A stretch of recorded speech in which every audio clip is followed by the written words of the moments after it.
Ke informasi lainnya, saudara, sejak menemukan peninggalan manusia prasejarah berupa lukisan tangan di Leang Timpuseng, Maros 2014 lalu, arkeolog kembali menemukan liontin di Leang Batue, Maros.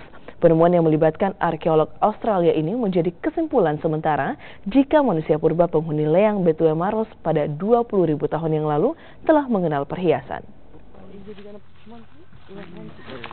Penggalian yang dilakukan di tempat yang mengandung purbakala di Leang Batue, Kelurahan Kalakbirang, Kecamatan Bantimurung, Maros, Sulawesi Selatan, berhasil menemukan liontin dari tulang kuskus yang diperkirakan berusia 39.000 tahun. Temuan yang melibatkan arkeolog dari beberapa negara ini masih meneliti fungsinya bagi manusia purba.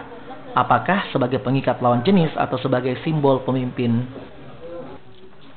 Selain perhiasan, proses ekskavasi yang juga melibatkan mahasiswa arkeolog asal Universitas Hasanuddin Makassar dan Universitas Haluileo Kendari juga menemukan bebatuan yang digunakan untuk proses pengolahan makanan. Kerjasama arkeolog Indonesia dan Australia ini telah berlangsung sejak tahun 2011 lalu. Akan diperpanjang tahun ini untuk melakukan penelitian manusia pertama di Sulawesi. Penelitian ini kerjasama Australia dan Indonesia ingin menjawab kemungkinan-kemungkinan. Sebelum ada penelitian ini semua kemungkinan lukisan ini kemungkinan sekian umurnya, kehidupan di sini sekian umurnya.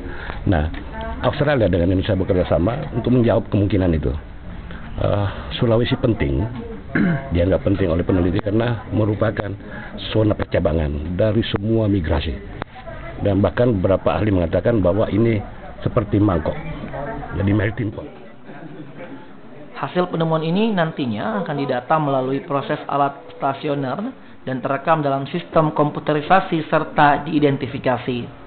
Selanjutnya dilakukan proses uji laboratorium di Balai Leang Maros. Hermanto Comba, Kompas TV, Maros.